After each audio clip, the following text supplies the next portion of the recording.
हरे कृष्णा। चनाकाली जयकाल भैरव। तो आज का हमारा टॉपिक है आज सुबह की उनकी दिल की बातें। ठीक है, सुबह सुबह कोई आपके बारे में क्या सोच रहा है ये हम करने वाले हैं रीडिंग। हमारे सामने है फिलहाल यहाँ पे 4 ऑब्जेक्ट्स। ठीक है, 2 है यहाँ पे टैरो और 2 है ओरेकल। रीडिंग होने वाली है for all science, general, collective, Hindi tarot reading. ठीक है, अपने विवेक से काम ले कि कार्ड्स आपके साथ कैसे कनेक्ट हो रहे हैं, इसके ऊपर ध्यान दीजिए। ठीक है, do subscribe to the channel because हम ऐसे ढेर सारे वीडियोस लाते रहते हैं। शुरुआत करते हैं डायरेक्टली टैरो से। ठीक है, ये हमने लिया है हमारा प्यारा सा टैरो और फिर हम देखते हैं कि दूसरा टैरो से हमें क्या क्लैरिफिकेशन मिल सकता है। कार्ड जो है वो स्ट्रेट और रिवर्स दोनों तरफ से आ सकते हैं। ठीक है, सरप्राइजिंगली शुरुआत हो चुकी है 2 ऑफ कॉइंस से। ठीक है, चलो काफी बढ़िया बात। फिर आ चुका है कार्ड द एम्प्रेस एंड यहाँ पे है द व्हील ऑफ फॉर्च्यून। चलो, तो 2 मेजर अरकाना हमें फिलहाल मिल चुके हैं एंड रिवर्स में आ चुका है क्वीन ऑफ सोर्ड्स और यहाँ पे है पेज ऑफ कॉइंस। ठीक है, एक अगर कार्ड हम और ले ले एक्स्ट्रा तो आ चुका है 7 ऑफ वॉन्ड्स। ठीक है, अगर इसको करते हैं क्लैरिफिकेशन, ठीक है, कि भाई ऐसी बातें यहाँ पे क्यों आ चुकी हैं, तो ये लेते हैं टैरो और यहाँ से करते हैं शफलिंग। जो पहला है कार्ड 2 ऑफ कॉइंस के लिए आ चुका है 2 ऑफ पेंटिकल्स, यानी कि भाई सेम कार्ड। ठीक है, द एम्प्रेस के लिए आ चुका है the magician. Wheel of Fortune के लिए आ चुका है नाइट ऑफ वॉन्ड्स। फिर क्वीन ऑफ सॉर्ड्स के लिए आ चुका है जजमेंट। ठीक है, पेज ऑफ कॉइंस के लिए हमें यहाँ पे मिल चुका है queen of cups. Okay, and अंत में 7 ऑफ वॉन्ड्स के हमें मिल चुका है यहाँ पे क्लैरिफिकेशन जस्टिस। ठीक है, तो मैंने यहाँ पे कार्ड सारे रख दिए हैं। Now let's connect to the cards. ठीक है, तो भाई हमें ऐसे रीडिंग क्यों मिल रही है, क्यों हमें ऐसे कार्ड्स आ चुके हैं, तो ध्यान देते हैं इसके ऊपर। अगर हम बात करते हैं यहाँ पे कार्ड्स की, तो यहाँ पे है वृषभ कन्या मकर राशि। ठीक है, एंड यहाँ पे है मिथुन तुला कुंभ राशि। ठीक है, बाकी यहाँ पे है मेष सिंह धनु राशि। चलो, क्लैरिफिकेशन पे है वृषभ कन्या मकर राशि, मेष कुंभ धनु, मेष एरीज लियो साच, मेष सिंह धनु राशि। ठीक है, फिर यहाँ पे कैंसर स्कॉर्पियो पाइसिस का वृश्चिक मीन राशि और यहाँ पे है लीब्रा यानी कि हमारा तुला राशि। ठीक है, चलो शुरुआत हो चुकी है 2 ऑफ कॉइंस से। यहाँ पे है द एम्प्रेस। देखो, हम कह सकते हैं कि भी यहाँ पे इस पर्सन के लिए ना अभी के हालात जो है वो ऐसे हैं कि ये पर्सन अगर कोशिश करेगा तो ही चीज़ें आगे बढ़ पाएंगी। तो ये सब उसके ऊपर डिपेंडेंट है और ये कोशिश कर रहा है। ठीक है, मतलब आपको इनके एफर्ट्स की तरफ ध्यान देना है कि ये पर्सन एक जगह पे नहीं बैठे हैं बल्कि लगातार कोशिश कर रहे हैं और हमें उन कोशिशों को ध्यान में रखना होगा। ओके, अब ये कोशिशें कैसी हैं, देखो हमें अगेन यहाँ पे क्लैरिफिकेशन मिला है 2 ऑफ पेंटिकल्स। मतलब अगर वो कह रहे हैं कि भाई मैं मेहनत कर रहा हूँ, या फिर ये देखो कि मैं आपसे दूर नहीं जा चुका हूँ, या फिर मैं हमेशा कोशिश करता हूँ कि हम दोनों के बारे में बातें चलती रहे, मैं आपसे कम्युनिकेशन करता रहूँ, आपके मैसेजेस मुझे मिलते रहें, तो हाँ ये बात यहाँ पे हम सच कह सकते हैं। ठीक है, मतलब इनकी कोशिश है कि चलो भाई जो तुम्हें समझ में आ रहा है, जो तुम्हें दिख रहा है वही सच है, मैंने तुमसे कोई दूसरा सच छुपाया नहीं है। हालांकि जो दूसरा कार्ड है वो है द एम्प्रेस, क्लैरिफिकेशन आ चुका है द मैजिशियन। ठीक है, देखो ये आपको किसी ना किसी तरीके से ना मतलब अट्रैक्ट करना चाहते हैं कि भाई आपका ध्यान इनकी तरफ जाए। ये पर्सन सच में काबिल है आपको आज भी अट्रैक्ट करने के लिए। ठीक है, देखो इनको लगता है ना कि अगर आप इनके ऊपर दोबारा से विश्वास करो तो ये पर्सन आपकी ज़िंदगी में वापस से खुशियाँ भर सकते हैं, ये आपके लिए द मैजिशियन बन सकते हैं। ठीक है, मतलब अगर आपको इनकी कोई बात पसंद थी कि भी कैसे ये पर्सन आपको रिझाते हैं, कैसे पर्सन आपसे बात करते हैं, है ना, तो यहाँ पे एम्प्रेस का कार्ड कि बस आपको इनको एक मौका देना है। बट बात यहाँ पे आती है कि क्या आपको लगता है कि ये आपकी तरफ ज़्यादा अट्रैक्ट हो चुके हैं या फिर आप इनकी तरफ अट्रैक्ट होने लगे हो, है ना। इससे जो है वो बात बदल सकती है। अगर ये आपकी तरफ अट्रैक्ट हो रहे हैं तो मतलब आपको डिसाइड करना है कि भाई क्या आपको ये अट्रैक्शन जो उनको महसूस हो रहा है और अब वो जो आपकी तरफ आ रहे हैं वो सही है, गलत है, क्या ये पर्सन आपका साथ दे भी रहा है या नहीं। ठीक है, और क्या ये पर्सन मैजिशियन बन सकता है या नहीं। और अगर इनको लग रहा है कि भाई आप इनकी तरफ अट्रैक्ट हो रहे हो तो भाई इनका तो जादू ऑलरेडी वर्क कर रहा है, मतलब ये आपके लिए मैजिशियन ऑलरेडी बन चुके हैं। ठीक है, थर्ड अगर हम काट देते हैं तो व्हील ऑफ फॉर्च्यून, क्लैरिफिकेशन है नाइट ऑफ वॉन्ड्स का। तो देखो यहाँ पे ये कह रहे हैं कि भाई हालात या फिर किस्मत, ठीक है, ये कई बार हम बदलने की कोशिश करते हैं, कई बार हालात अपने आप बदल जाते हैं, मतलब ये 100% हमारे हाथ में नहीं होता, ठीक है? कई बार बाय चांस हो जाता है कि हमने कोशिश की और बिल्कुल वैसे ही हुआ तो बहुत अच्छा लगता है। लेकिन यहाँ पे वो कह रहे हैं कि भई ये जो समय है ना, वो है कि भई अपनी पावर टेस्ट करने का। कह रही है भई अगर आपको लग रहा है ना कि मुझे आपके सामने आके प्यार कन्फेस करना है या फिर कि भई आपको बताना है कि हाँ, मैं सच में आपसे प्यार करता हूँ, तो मेरे प्रेम को सिद्ध करने के लिए मुझे क्या करना होगा? तो अगर आपको लग रहा है कि भई हालात चाहे सही हो, गलत हो, तुम बस क्लैरिफ़ाई करो कि सच में तुम मुझे चाहते भी हो या नहीं, या फिर ये बस एक दिखावा है, एक झूठ है। तो वो चीज़ हम यहाँ पे एक्सपेक्ट कर सकते हैं कि ये आपके सामने अपने दिल की बात बखूबी बयान कर सकते हैं। हालाँकि जो नेक्स्ट कार्ड है वो है queen of swords reverse and यहाँ पे है जजमेंट। देखो बात यहाँ पे आके रुक जाती है कि जब हालात सही नहीं होते, जैसे कि मान लो अगर आज सुबह कोई गड़बड़ी हो गई या फिर मान लो कि जो एकदम से इनको काम आ गया या फिर आप बिज़ी हो गए, ठीक है? या फिर कभी इनकी डेटा ख़त्म हो गया फ़ोन का, आपसे कम्युनिकेट नहीं कर पाए। तो ऐसे में ये अगर बात नहीं कर पाए और अगर क्लैरिफ़िकेशन नहीं दे पाए कि भई मैंने आपको इतने बजे कॉल क्यों नहीं किया, या फिर मैं आपसे मिलने आने वाला था, मैं मिलने क्यों नहीं आया, मेरे प्लान्स एकदम से क्यों बदल गए। तो कई बार जब व्हील ऑफ फॉर्च्यून बीच में आता है या फिर किस्मत का पहिया चलने लगता है, तो कई बार हम उस चीज़ को बिल्कुल सटीक तरीके से कह नहीं पाते, तो तब आता है जजमेंट, है ना? तो मे बी कई बार क्या होता है ना, फिर हमारा एक गलत इंप्रेशन बन जाता है और आप भी उनको फिर जज करने लगते हो कि नहीं भई ये पर्सन तो फिर भरोसे के लायक नहीं है, या फिर देखो उन्होंने मुझे क्या कहा था और अब ये क्या कर रहे हैं। मतलब उनकी बातें अलग है और इनका कर्म अलग है, वो बात यहाँ पे दिख रही है।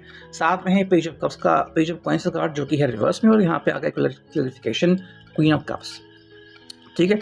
तो कहीं न कहीं जब ये अपनी बात सिद्ध नहीं कर पाते या फिर कम्युनिकेशन करने में फ़ेल करते हैं और उनके पास एक प्रॉपर जवाब नहीं होता, तो फिर वो कहते हैं कि भई नहीं, अब तो मतलब मान लो कि आप मेरा भरोसा नहीं करोगे या फिर अब आप मेरे ऊपर सवालों की बारिश करोगे, है ना? सवालों की लड़ी लगाओगे कि भई क्यों तुमने ऐसा किया? फिर तुम एक्चुअली चाहते क्या हो? तुमने ऐसी गलती क्यों की?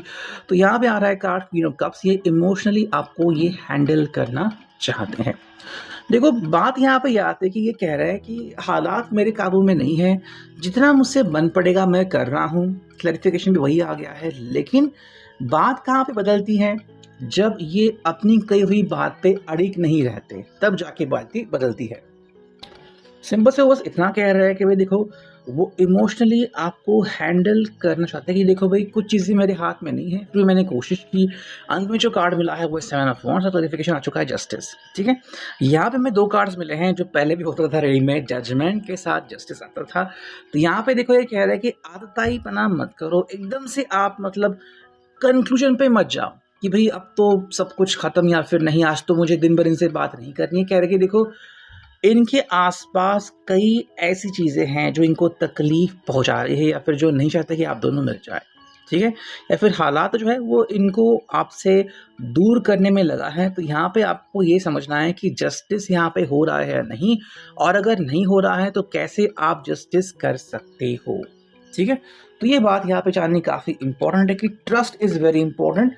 क्या आप इनका ट्रस्ट कर सकते हो? और अगर हालात सही नहीं हैं, तो तब भी क्या आप कह सकते हैं कि हाँ, चलो मैं इनके ऊपर ट्रस्ट करने को रेडी हूँ? तो वो बात हमें यहाँ पे पहली बात तो क्लियरली दिख रही है कि पहली बार कि आपको अगर जजमेंट करना है, तो सिर्फ़ उन्होंने अपनी बात नहीं रखी या फिर वो उस समय आपके सामने प्रस्तुत नहीं हुए, इसके लिए जजमेंट मत किया करो। उनका कहना है कि भई देखो, बातें अगर आप सही तरीके से समझोगे कि चक्रव्यूह क्या है, तो फिर आप उस बात को समझ सकते हो, ठीक है? अब अगर हम देखते हैं यहाँ पे कि क्या मिल रहा है कृष्ण कॉन्शियस डेक से क्लैरिफिकेशन, तो पहला जो कार्ड आ गया है, ये आपके लिए, उनके लिए, दोनों के लिए कार्ड हो सकते हैं। देखो पहला जो कार्ड है वो है प्रेजेंस ऑफ माइंड, ठीक है? प्रेजेंस ऑफ माइंड का मतलब ये है कि बिना सोचे समझे आप कोई भी काम मत करो। जैसे कि हमने यहाँ पे देखा कि मान लो ये आपके सामने प्रस्तुत नहीं हुए, कोई काम आ गया, कोई इश्यू आ गया, तो इस बात को समझने के बाद ही आपको नेक्स्ट स्टेप लेना है। कई बार क्या होता है ना कि हमारी जो हसरत है, हमारी जो इच्छा है वो पूरी नहीं हुई, तो हम एकदम से गुस्सा करते हैं, भाई तुमने तो कहा था और अब ऐसा नहीं हो रहा है, मतलब जो तुमने कहा था हकीकत उसमें फ़र्क है, तो मुझे तो ये फ़र्क पसंद नहीं, या फिर मुझे ये फ़र्क नहीं चाहिए, तो मैं डिस्टर्ब हूँ। तो यहाँ पे प्रेजेंस ऑफ माइंड काफ़ी इम्पोर्टेंट है कि सही समय पे अगर आप सही डिसीजन लेते हो तो चीज़ें सही हो जाएंगी, है ना। हम सबको हालात का सामना करना पड़ता है और ये बात वही कह रहा है कि भाई कई बार ना चीज़ें आपको जैसी दिखती हैं वैसे नहीं होती। सेकंड जो कार्ड है वो है पे टाइम, ठीक है। पे टाइम का मतलब है कि भाई जो आप करोगे वही आपको मिलेगा। तो अगर ये पर्सन कह रहा है कि देखो मैं नहीं आ पाया, तो बिल्कुल आपको हक है इनके ऊपर नाराज़ होने का। तो अगर ये पर्सन कह रहा है कि नहीं तुम मेरे ऊपर कैसे गुस्सा कर रहे हो, तो ये ऐसा नहीं कह सकते, बिकॉज परिणाम उनको क्यों मिला है, जो कार्य उन्होंने किया है उसका ये परिणाम इनको मिलेगा। तो मान लो अगर कुछ दिन से अगर आपसे कह रहे हैं कि भाई हाँ मैं तुम्हें क्लैरिफिकेशन दूंगा, लेकिन क्लैरिफिकेशन नहीं दे रहे, अब आप फाइनली कह रहे कि भाई अब तो बहुत हो गया, अब मैं और इंतज़ार नहीं कर सकता या फिर मैं और इंतज़ार नहीं कर सकती, तो फिर उनको वही मिल रहा है जो वो पाने के हकदार है। तो ये किसी को भी दोष नहीं दे सकते अपने नाकामी के लिए। तो जो कार्ड आ गया है बी ओपन। बी ओपन का मतलब है कि देखो यहाँ पे ना अगर ये आपसे कह रहा है कि भाई आप बस मुझसे बात करो, फिर चाहे आप मुझे डांटो, आप मुझसे नाराज़ हो जाओ या फिर आप मुझसे गुस्सा करो, तो ये ज़रूरी नहीं है कि जब ये आपसे बात करेंगे तो आप एकदम से शांत मूड में हो, ठीक है। अगर इन्होंने कहा है कि मुझसे बात करो, तो बात किसी भी प्रकार की हो सकती है, उसके लिए इस पर्सन को रेडी रहना पड़ेगा और आपको भी, है ना। ये पर्सन पता नहीं क्या बोल दे, आपको भी नहीं पता, शायद आप खुद कन्विंस हो जाओ कि हाँ चलो ठीक है। नेक्स्ट कार्ड है वो है नॉक नॉक। मतलब भाई सिंपल सी बात है कि चीज़ें जो है वो अपने आप सुलझनी स्टार्ट हो जाएगी। और यहाँ पे है डिवाइन दर्शन कि if you start believing in, तो चीज़ें सही हो सकती हैं। बस आपको बिलीव करना है कि हाँ कि भगवान भी आपको सपोर्ट कर रहे हैं, लेकिन वो सपोर्ट तब मिलेगा जब आपको लग रहा है कि आप सच्चे दिल से चीज़ों को देख रहे हैं, ठीक है। अगर हम बात करते हैं यहाँ पे स्टार लाइट की, यहाँ से हमें क्या कार्ड्स मिलते हैं, चलो पहला कार्ड देखते हैं जो कि है phases. Shine even when you are not whole. भाई फेजेस का सिंपल मतलब ये, जैसे कि ये कह रहा है कि भाई हालात के काबू में नहीं है, ठीक है। अभी के जो हालात है शायद इनको तकलीफ दे रहे हैं या फिर ये पर्सन उन हालातों को काबू नहीं कर पा रहे हैं। तो क्या है ना कि जो उनको लग रहा था कि मैं तो ये सब कुछ संभाल लूंगा और अब तो नहीं हो रहा है, तो ऐसे में उस चीज़ को समझना काफ़ी इंपॉर्टेंट है, ठीक है। ये एक फेज होती है जो हर एक के लिए अलग अलग होती है और आपको इसी बात को समझना है। लाइक मेरे एक फ्रेंड की कोई तो रिलेटिव थी और उनकी शादी करनी थी, तो उनको जो रिश्ता आ गया था ना, वहाँ पे उस लड़की के नाम पे एक घर नहीं हुआ था। तो मेरा दोस्त कह रहा था कि नहीं वहाँ पे अभी तक शादी नहीं करी थी, बट लड़की ने कहा कि मुझे कोई दिक्कत नहीं है।